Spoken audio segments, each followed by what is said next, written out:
Am I the asshole here for expecting my sister to plan my wedding for free and demoting her to guest when she wouldn't? I also told anyone who took her side I was not helping them anymore either. My fiancé and I have a small accounting office. We do pretty well on account of both of us being bilingual. English and Spanish for me, and English and Ukrainian for him. About 10% of my business is family and friends of the family. I've taken barter for work more often than you can imagine. All above board and documented. My aunt paid in empanadas one year. My uncle had his mum make us a huge batch of tamales. Even my dad has been helping my fiancé fix up his truck. I've had to pick him up more than once because my mum stuffs him and my dad gets him loaded up on aguardiente. Everyone we have ever traded with has provided fair exchange. I've done my sister's accounting since she's started her wedding planning company. Obviously, she has nothing to trade, so I've been doing it for free.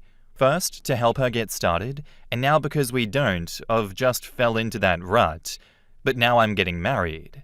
I told everyone at dinner and my mum and dad's house. I asked her if she would plan my wedding and be my maid of honor. She said yes to maid of honor, but not to planning my wedding. I asked her why not, and she said I would need to pay for her services. That she can't do free stuff for family because she needs to make money at her job. She literally said it like I didn't know what a job was. So I talked to my fiancé and then to my parents. We told my sister that she would be getting an invitation, but that she was no longer in the wedding party. I also gave her all of the files for the year on a USB drive. I said that she needed to take her business elsewhere. My mum and dad told her that I was right and that they were disappointed that she wanted to make money off of me after everything I did to help her. She went to social media to complain, and a few people took her side. Which is fair, I don't expect everyone to see my point, but then a few started contacting me. I listened and then asked them if I should continue working for her for free. Most said no. A few said family helps family. If I did their taxes, I told them that I was not doing them this year or in the future. They tried to backpedal, but I held strong. My sister said she won't come. I told her to RSVP no. She said she wasn't thinking when she said no. Not my problem. She has 2 months to get a new accountant. In the comments, Tamariki says, not the asshole. It's one thing to want to get paid for your services, but what she forgot to consider is that she was getting a really good frickin' deal from you. She should have taken the exposure on this one. Now she's going to spend money on her own accountant and lost a client that she could have used to pad her portfolio. She sounds too dumb to run a business. It's going to fail and she will continue to blame everyone but herself. Wait until she does look for a new accountant and finds out what it's going to cost her. Paying for personal taxes is nowhere near the same level as business accounting. Now she has to pay for both. I wish I could be a fly on the wall when that happens. I don't mind paying for your services. By the way, here's the invoice of all the years I've done your accounting and taxes. Something must have gone wrong that I've never received a single payment for the services provided. Your sister is a joke, not the asshole. You missed an opportunity there. Your response should have been, oh, I'm sorry, I didn't realize we charged family. Yeah, don't worry. I'll calculate and send you a bill for all of the years that I provided services for free. Not the asshole. I think what was skimmed over as well in this one that I really like is that everyone that reached out to her is a flying monkey that was like, no, I don't care if she's trying to charge you. You've been doing her accounting for free. Who cares? Those people in specific, OP has said she cut off as well. Obviously, it was a bartering system where OP got services out of it, so not strictly free, but those guys lost a good thing because those services came at a huge discount in the grand scheme of things. Sucks to suck, and it's so good to see dickheads getting actual consequences for their enabling and for their stupid mindsets that they have going with dickheads like the sister in this instance. Thank God. Our next post is cross-posted from the Am I the Arsehole subreddit by a throwaway account, and it's titled, Am I the Arsehole for needing my daughter to help? I, 62, lost my wife 10 years ago. This happened during that time, but has been brought up recently. When my wife died, I ended up relying heavily on my oldest, who was 16, and I'll call Nancy. She gave up the most, I'll admit that, because I needed someone to watch the younger boys while I worked. She could no longer be a part of her soccer team or her art program because I needed her home. During her senior year, she told me going to prom was very important to her and to please figure something out so she could go. I said I would, but I ended up forgetting about it and worked late.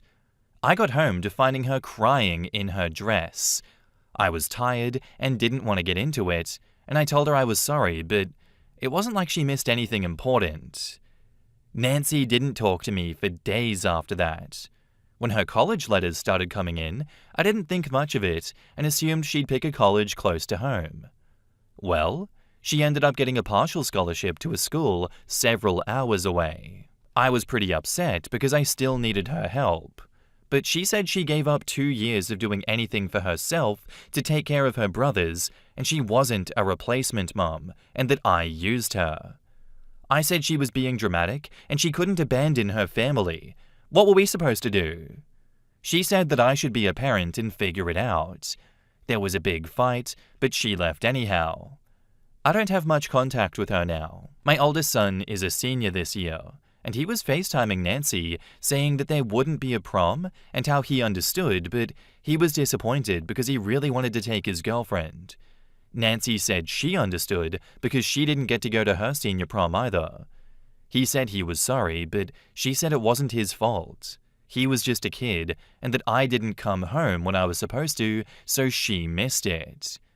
I came in and said it was pretty pathetic that she was still hung up on that, and she snapped back that it was far more pathetic to be so inept as a parent that I couldn't handle giving her one night that I knew was important to her.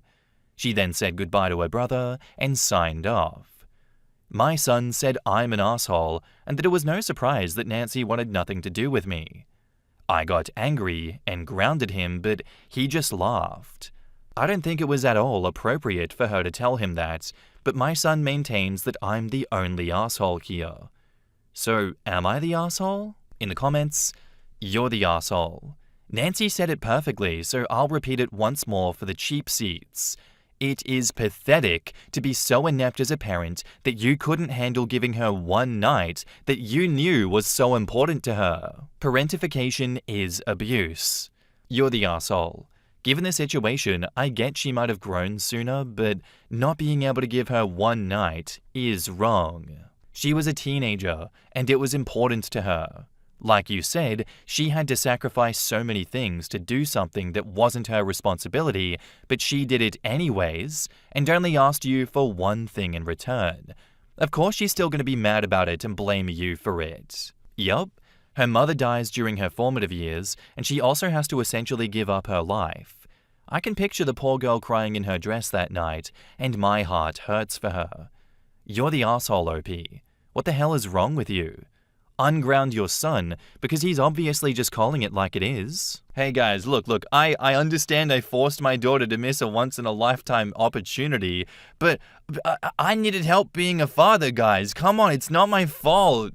I'm the good guy here. What are we talking about? I'm raising kids on my own. I get a feeling that he is not the one that wrote this story. If I had to put money on it, it would be one of the kids writing this from the dad's perspective, maybe the brother, just to try and get a sense of normality as to what is right and wrong in this situation, and if there is a possibility that his dad was justified in doing what he did. I understand the desire for that, but no, it's not fucking right. Parentifying your child, and then being bewildered that your child does not like being parentified, that's just willful ignorance. You're just an asshole. So yeah, OP, when your children cut you off entirely and you're alone as an empty nester with no one there as family, think back on these incidents and think why that is.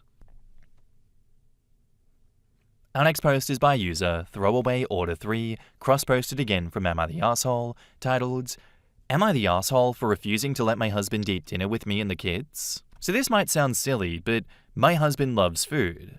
Not gaming, not YouTube. His weakness is food. I don't hold this against him in any way, but he eats a lot.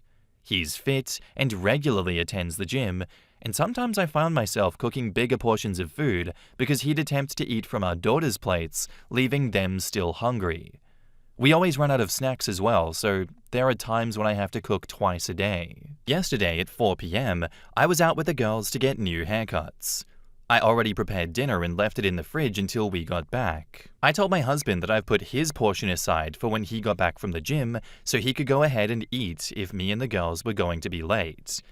I called him at the salon, and he said he got home and had his dinner and was doing some work in his office. At 8 p.m, me and the girls returned home, and I quickly went into the kitchen to reheat dinner because we were so hungry. I opened the fridge, and the food I prepared was gone. I asked him, and he said he felt hungry after eating early and ate our dinner. I was angry. I kept thinking what we were going to eat. I kept looking for other options, and when I asked about other foods, he kept shaking his head and saying we already ran out of this and ran out of that. I bluntly said he was selfish to eat the girls' dinner. He said he couldn't help it. He's always hungry. I went to order food from a restaurant for just me and the girls. When our order arrived, I called the girls and sat to eat. A few minutes later, he walked out of the office and was upset that we didn't call him to join us for dinner. I told him that he already had dinner not once, but twice, and that I didn't include him in our order since he's already ate. He lashed out, saying that I was doing this deliberately, ordering food from his favorite restaurant. Pretty much all of the restaurants are his favorites. And excluded him from dinner and teaching the girls to treat him as if he was unwanted at the dinner table. I called him selfish. This dinner was for me and the girls since he already ate our previous dinner that I spent time making. He admitted he was wrong to eat our dinner and said he felt bad afterwards, but said it was totally worth it. There's no doctor, therapist, or pastor that could help him out with his problem. He's just a man who loves food. But I was behaving passively aggressively towards him and implying that him liking food is a problem, which is incorrect. We argued for minutes, and then he went back into the office, saying that I should feel bad for excluding him from our meal. Needless to say, he hasn't spoken to me ever since and keeps teasing the girls about no longer sharing his snacks with them since they were okay with me excluding him from dinner. Am I the asshole here? In the comments, not the asshole. But what are you doing, staying with a man that will literally take the food out of your kids' mouths all day, every day? And say that it was totally worth it. That made me so mad. And then taunting his children? What the fuck is wrong with this asshole, and why is OP bothering with him? Edit to add, almost forgot the frickin' unwanted at the dinner table comment. Of course you're unwanted. Change or die mad about it, you jerk. You're the asshole for letting your husband abuse your daughters like this. Why aren't you protecting them? It's harsh, but what's it going to take for you to see his actions? Get off of Reddit and sort out your house. Or at the very least, see a therapist for why you permit this to happen to your children. Someone needs to start protecting them. Glad to see someone else was thinking this. What kind of sadistic fuck taunts his daughters about food because of choices made by himself and his wife? OP needs to just leave him and save these girls from having to put up with that bullshit. Not the asshole, but your husband has a serious problem that needs to be looked at. No one is that hungry that he eats his children's food and still wants more, but doesn't care that his kids have no food. He needs help. Has he always been like this? Yeah, that doesn't care about his kids have no food? This is the really fucked up thing, like, okay, the guy likes to eat, whatever. But he should have picked up extra food for himself once he got hungry, rather than eat the entire family's dinner. At a minimum, he could have texted his heads up that there was no food left, so that OP and the girls could get something when they were still out. What did he expect them to do when they got home?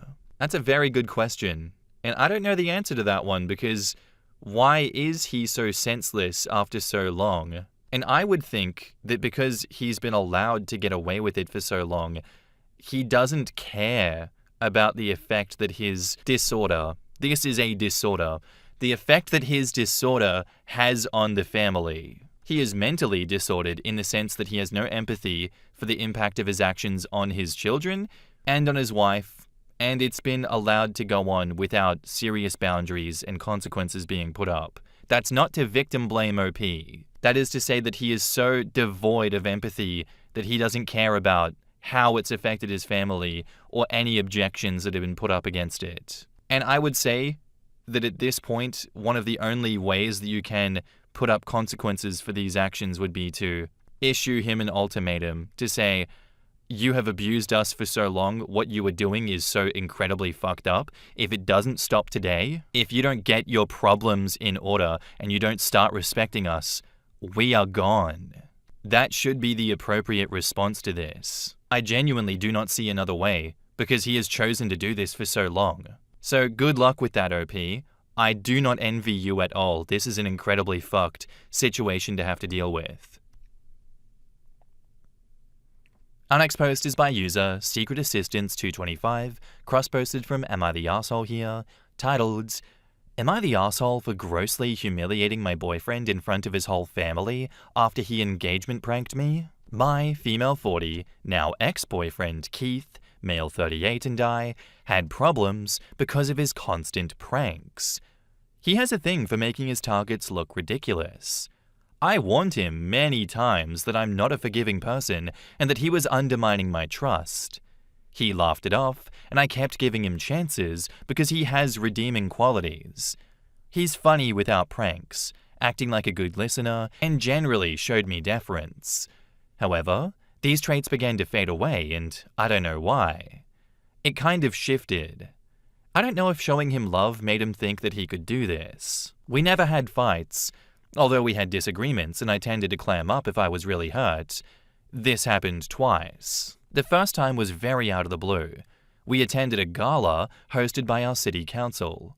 I'm using the quotes gala because this isn't a huge city, and galas are looked forward to but are not the high-class/upper class inaccessible type.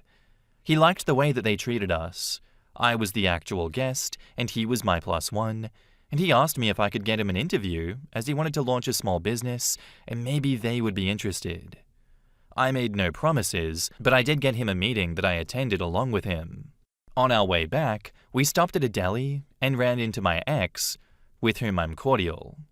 Keith was enraged because I answered my ex's greeting and said that I was too friendly and that it was disrespectful. That lasted for about 10 minutes. We sit at my place to eat our takeout, and he immediately said very inappropriate things about my best friend.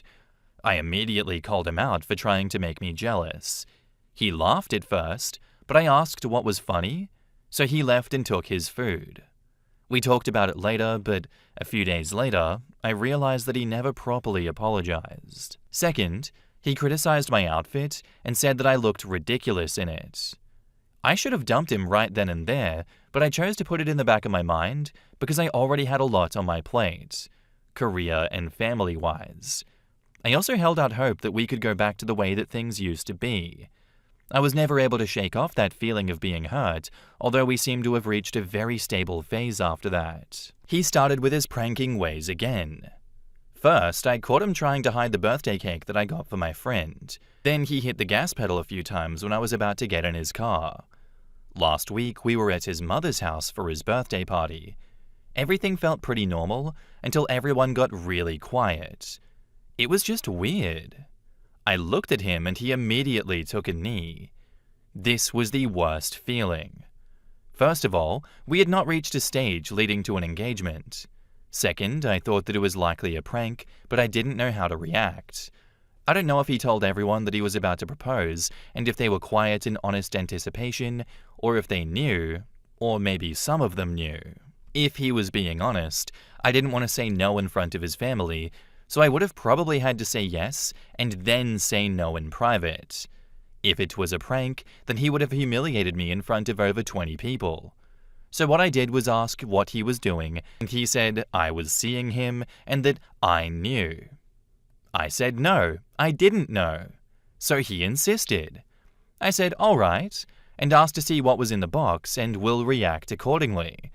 The fact that he looked off, maybe realizing that he fucked up, maybe wanting to double down, but I'll never know, was a huge red flag. He opened the box and had a beer can tab in it. I told him off right there.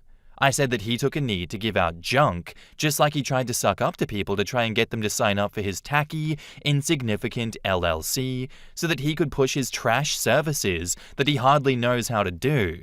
I also mentioned how he lost his jobs twice and said I fully understand why he couldn't afford a real ring. I asked him if he honestly saw me marrying a man-child. His family was offended. Some of them looked uncomfortable, but some of them acted like I went overboard. He tried to apologize, but I informed him to stick it up his ass and that we were done. Needless to say, it was a shit show. I had no exit plan because I didn't know that I would have to walk out, and I didn't have my car. So I had to walk with his cousins following me and to convince me that he didn't mean to hurt me and that it was dangerous to walk home alone. I had to walk for about 30 minutes until I found an available Uber.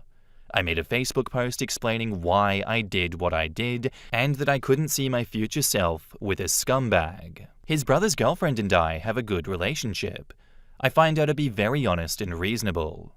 She reached out to check how I was doing and to let me know that neither her nor her boyfriend had anything to do with it, and that I was right to be mad. But she also said that while she never had gotten along with Keith, this is true, ousting him as a workforce failure in front of his family was too much and that his family were thrown off. I asked her what she thought I should do, since I'm not going to do anything to make him feel better, and that's that, and that if he ever tries to contact me, I'll make sure that things get even more painful, if that's even how he feels. To be honest, I'm embarrassed. I stood up for myself, but I guess I went overboard, and maybe I should have just turned around and walked away. Was I extra for this? In the comments, Patient Gazelle says, "Why do you feel embarrassed? He wanted to embarrass you in front of his whole family. Who makes a prank with a marriage proposal like that? Yes, only a man-child would do this. Seriously, all she did was tell the truth about him. If the truth upset him that much, maybe they should be looking at why he's such a useless fuck and question if maybe his constant pranks and shit are a sign of a bigger maturity problem. 38-year-old man baby doesn't understand that pranks are only a prank if everyone laughs. Otherwise it's bullying. Good riddance, I say. He's obviously been lying to his family about his work issues, so hopefully he'll be too busy cleaning that up to bother OP anymore. And he blames her for his embarrassment because OP won't accept that it's just a joke, bro. I'm so pleased by the fact that OP didn't even flinch at asking questions and demanding to see inside the box the second he got on his knees. It's not her fault that his own family doesn't seem to know him well enough to know that the whole thing was a trick, or they're just glad that this loser has a new victim for a while. Look, too bad he's insulted. Maybe tell him and his family it's just a prank, bro. Hilarious. I know every time there's a story like this, everyone's like, it's only a prank if everyone's laughing. These pranks are just excuses for abuse, this, that, and the other. But I put myself in OP's shoes, and I wonder how the relationship even got this far in the first place. Like, I guess because there was only a few moments before this, like OP said, it was hard to see that this would escalate to this point. And I can let her off for that one. I can say, he duped you. It makes sense why you got duped. I probably would get duped as well. Because we do genuinely give people the benefit of the doubt in situations like this where we're like, all right, they're just being a bit quirky. You know, maybe they're just bored. It's okay to take the piss now and then. Whatever. I'm going to help them out and set them up with a meeting because I have the connection and they're a good friend, they're a partner, this, that, and the other. And I guess you don't see the signs until there is something unacceptable like this that happens. I can see why you're embarrassed, OP. You did stand up for yourself and you think you went overboard, but I don't agree. He has a history of this behavior. It was only right that you try and embarrass him because you recognize the signs of him taking the piss once again, but this was not an acceptable thing for him to do.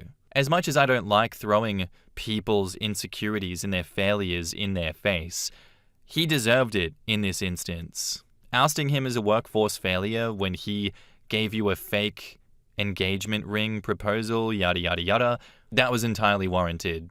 Genuinely fuck him for doing that. That's something that you're never going to forget. It's always going to sting. He deserves it. He definitely deserves it. Our next post is by user TrainingFace7635, cross-posted from Am I the Arsehole Here, titled, Am I the arsehole here for telling my ex that she chose our kids over our relationship, and it's not my problem that she's lonely now that they're grown up? My ex and I had our first child when we were 26. We met at a bar celebrating our 21st birthday. We literally are the exact same age. She changed. Being a mum became her only identity. Our second child when we were 28 compounded it. She was a mum, not a wife. And not even herself. She's not the woman that I met, fell in love with, and married. All she wanted to do was kid stuff. Kid movies, kid TV, kid books, everything. If I wanted to drop the kids off and take her to the farmer's market, she would say no, the kids loved the farmer's market. We had to take them. They were 3 and 1. They did not love the farmer's market. If anything, the older one loved the mini donuts. And she couldn't stand to hear them cry, so she let them sleep with us constantly. When I put my foot down, she would start crying about how mean I was. When the kids finally outgrew that, she would let them come into our room without knocking. So sex was interesting. Having a cold little hand grab my calf for at least one very hard thrust. I would put a lock on the bedroom door, she took it off. We went for counseling. She went for counseling, nothing ever changed. She said that it would be different when the kids were older, but it never changed. I left when the kids were 9 and 11. I had planned and paid for a trip for our 15th anniversary. We were going to Thailand like we always planned when we were younger. She changed the plans. She cancelled with her parents watching the kids. We went as a family to Disney World. We had been the year before, and the kids loved it so much. I lasted another 6 months, and then I left. I pay child support, I pay spousal support. I am there for the kids all the time. I enjoy my custody time. I go to their extracurriculars on the days that I don't have them. I have rooms for them in my house. I met someone new a year later. We got married a year after that. We had our first child 2 years after that. She's an excellent stepmom, and the kids are polite and friendly with her. They were grown up and they had a mum, so she's more of a trusted adult. The kids are 16 and 14 now, and they are sick of mum's attention. They're spending more and more of their time at my house. I love having them over, and here they understand what privacy and personal space means. My ex is lonely. She devoted her life to her kids, and she expected them to be around her forever, I guess. She has dated other men, but she refuses to prioritize them in any way over the kids. As an example, one guy lasted 6 months. He wanted to take her away for the weekend. She couldn't because the younger one had a soccer game. It was my weekend. The guy had checked with me that I would be attending and not just leaving the kid at the field. I was. She refused to go and showed up at the game without him. That was the last I saw him. She's getting angry and bitter that I left her alone to go start a new family with my child bride. My wife was 30 when I met her, and I was 38. I wasn't exactly robbing the cradle. I told her that she wanted that life, that I gave her every opportunity to be my partner, and she said she would rather be a mum. She said that wasn't true. I asked her to prove me wrong, to tell me when she put our relationship above the slightest inconvenience to our kids. She couldn't do it. I reminded her that she passed up a weekend with her boyfriend to go to a soccer game. She said it was important. I said that adult relationships are also important. My wife thinks that I was harsh but fair. Our child sleeps through the night in her nursery though. In the comments, Dizzy Ducky says, "Not the arsehole. As a child of a woman like your ex, I got to see firsthand what her decisions to never, ever leave my side to do anything with my dad alone did to their first marriage. It was horrible, and it hurt him so deeply. It was also incredibly suffocating for me, and I resented the hell out of being the whole beginning and end of her world. It's great that your kids are able to see and appreciate the difference in lifestyles and choosing to spend more time with you. She's going to be in for a world of serious hurt if she doesn't learn and refuses to back off them once they're ready to fly the nest." not the asshole. I feel so bad for your children when they start dating and she gets jealous, and when they go off to college and she follows them, and when they start having families and she oversteps with their kids and spouses. Put your kids in therapy to help them deal with their mother, who's obviously not okay. 10 years from now, the kids' spouses will be posting to Just No Mother-in-Law and wondering how to deal with this crazy obsessed woman. Reddit has a future at least. Oh man, I was overbearing to my kids and I'm neglectful to my husband. Why do they not want to spend time with me? Why did my ex just disappear? Does he not understand that I can never leave with him for a weekend vacation? What a dickhead, honestly. I'm glad that he's out of my life, but why am I so sad and lonely now? Oh my god, cry me a river, OP's ex. What I don't understand is that people can obviously see how detrimental their choices are to their own mental state and their just lives in general, and they still choose to continue the actions that led them to where they are at that point in time. Are people so allergic to change that they would rather burn their life to the ground than try something different? I don't understand how this woman can ruin so many relationships and still refuse to change. How do you not hit rock bottom and go, okay, it's time for something new? Because from where I'm standing, she's hit rock bottom at least a handful of times. Good lord, if her kids don't at least put her very low contact in order to establish a boundary with them, best of luck to them. I pray for those kids. I'm so happy I didn't have parents like that. I genuinely couldn't imagine how suffocating and guilty I would feel as a child, needing to put up boundaries with someone that, obviously means well, but is doing it in the worst way possible. Good luck to her. And good luck to them. Anyway, guys, that's all I have for you today. I do hope you enjoyed the episode. If you did, let me know what you thought of it in the comments down below, and I'll see you in the next one. Bye.